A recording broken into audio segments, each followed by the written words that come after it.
స్థానిక సంస్థల ఎన్నికల్లో బీసీ, ఎస్సీ, ఎస్టీ అభ్యర్థులకు మద్దతుగా నిలిచి భారీ మెజార్టీతో గెలిపించాలని బీసీ జేఏసీ నాయకులు అన్నారు. ఈ మేరకు జయశంకర్ జిల్లా కేంద్రంలో బీసీ జేఏసీ ఆధ్వర్యంలో స్థానిక సంస్థల ఎన్నికల్లో బీసీల గెలిపే ధ్యేయంగా సమావేశాన్ని నిర్వహించారు.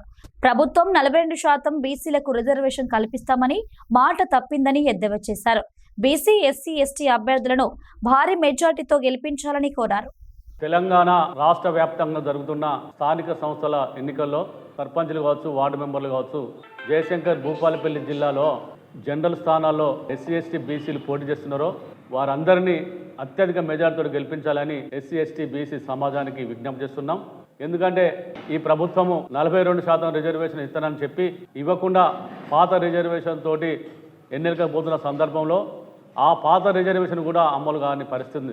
ఎందుకంటే 17% రిజర్వేషన్లతోటి ఎన్నికలు పోయి బీసీలకు తీరని అన్యాయం చేసింది. కాబట్టి బీసీ సమాజం అంతా దీన్ని అర్థం చేసుకొని బీసీ అభ్యర్థులు ఉన్నారో తప్పకుండా ఆ అభ్యర్థులను అత్యధిక మెజార్టీతో గెలిపించాలని విజ్ఞప్తి చేస్తున్నాం. ఇంకొక విషయం ఏంటంటే ప్రజలకు సవినమైన విజ్ఞప్తి, ఒక స్థానం నుంచి వెళ్ళి ఇద్దరు బీసీ అభ్యర్థులు పోటీ చేస్తే మనకు, మన సమాజానికి, మన ఊరికి ఏ వ్యక్తి అయితే ఉపయోగపడతాడో మంచి గుణాలున్న వ్యక్తిని చూసి ఎన్నుకోవాల్సిందిగా విజ్ఞప్తి చేస్తున్నాం. తెలంగాణ రాష్ట్రంలో తలపెట్టినటువంటి గ్రామ పంచాయతీ ఎన్నికల్లో ఎస్సీ, ఎస్టీ, బీసీ మైనార్టీలు ఎవరైతే జనరల్ స్థానాల్లో పోటీ చేస్తున్నారో వాళ్ళందరినీ గెలిపించుకుంటేనే సామాజిక న్యాయానికి పెద్దపీట వేసిన వాళ్ళం అవుతాం. ప్రధానంగా ఈ రాష్ట్రంలోని కాంగ్రెస్ పార్టీ నమ్మించి గొంతు కోసినట్టుగానే 56.6% జనాభా లెక్కలు చూపెట్టి 42% రిజర్వేషన్లు కల్పిస్తామని చెప్పి చివరకు 17% రిజర్వేషన్లే కల్పించింది. అంటే మేము పరిశీలించిన దాంట్లో ఉన్నటువంటి ఓబీసీ రిజర్వేషన్ ఏదైతే సెంట్రల్ గవర్నమెంట్ ఇచ్చిందో దాంట్లో ఈడబ్ల్యూఎస్ రిజర్వేషన్ కూడా కట్ చేసి అదనంగా అగ్రకులాలకి అప్పచెప్పింది అనేది మా బాధ. ఆ శాతం 10% పోవడం వల్ల 17%కి కుదింపు చేసిండ్రు. ఇక కనువిప్పు చేసుకోవాల్సిన సమయం బీసీలకు వచ్చింది. ఎవరైతే బీసీ సంఘాల పేరు మీద, సంస్థల పేరు మీద కొనసాగుతున్నారో సంక్షేమాలు, రాయితీలు, సంస్కరణలు కాదు రాజ్యాధికారమే లక్ష్యంగా పనిచేయడం కోసం ఏకం కావాల్సిన సమయం ఆసన్నమైంది. ప్రధానంగా ఈ తెలంగాణ రాష్ట్రంలో ఉన్నటువంటి ఇప్పటి వరకు కొనసాగిన సంఘాలన్నీ కూడా సంక్షేమ పథకాలు, రాయితీలు, సంస్కరణలు, ఫీజు రియంబర్స్మెంటు, ట్రాన్స్ఫర్లు ఏదైనా ఉంటే గవే చేసుకున్నాయి తప్ప రాజ్యాధికారం వైపు పోలేదు. ఆ లక్ష్యం కోసం పనిచేసేటువంటి ఉద్యమ సంస్థలు ముందుకు వచ్చినాయి. కలుపుకొని ఉద్యమాల్లో కొనసాగుతూనే ముందడిగేసిన వాళ్ళు అవుతాం. మరో మాట ఏంటంటే ఈ దేశంలో దోపిడీ లేని రాజ్యాన్ని నిర్మించేది కమ్యూనిస్టులు, అంబేద్కరిస్టులు మాత్రమే. ఈ కమ్యూనిస్టులు, అంబేద్కరిస్టులు శ్రమదోపిడీ లేని నిర్మాణం కోసం చేస్తున్నారు కనుక వాళ్ళ పాత్ర చాలా ముఖ్యం.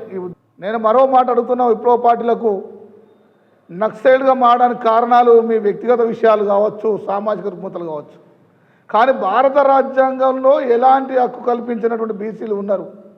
ఈ బీసీల పట్ల మీ విప్లవోద్యమ నిర్మాణం ఏందో తేల్చి చెప్పాల్సిన సమయం కూడా ఆసన్నమైంది.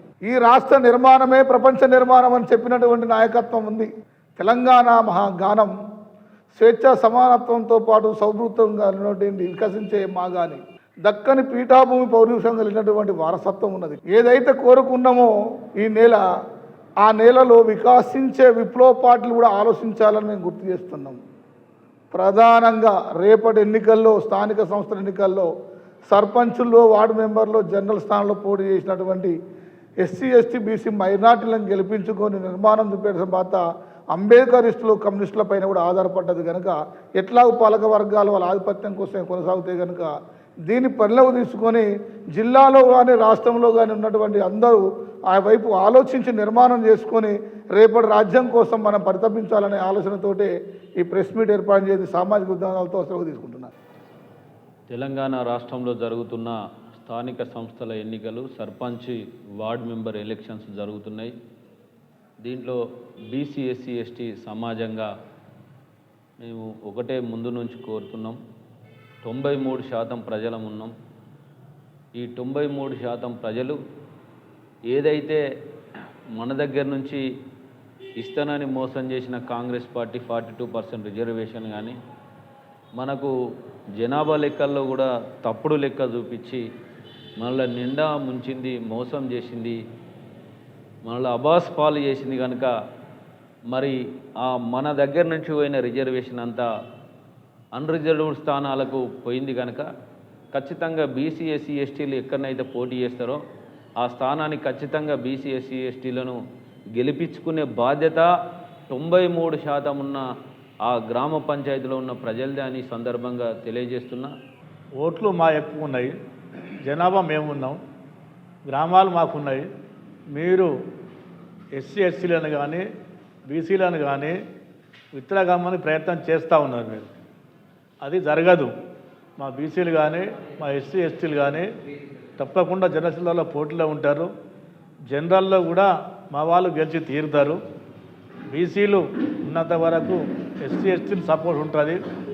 ఈ సపోర్ట్ కూడా జనరల్ సీట్లలో ప్రయత్నాలు చేస్తూనే ఉంటాం. మేము కూడా ప్రచారంలో భాగంగా పాల్పంచుకొని ప్రతి గ్రామానికి తిరిగి జనరల్ సీట్లలో పోటీ చేసేటువంటి బీసీ ఎస్సీ ఎస్టీలకు మేము సపోర్ట్గా ఉంటాం. ఆధినాయకత్వం గట్టిగా ఉంది.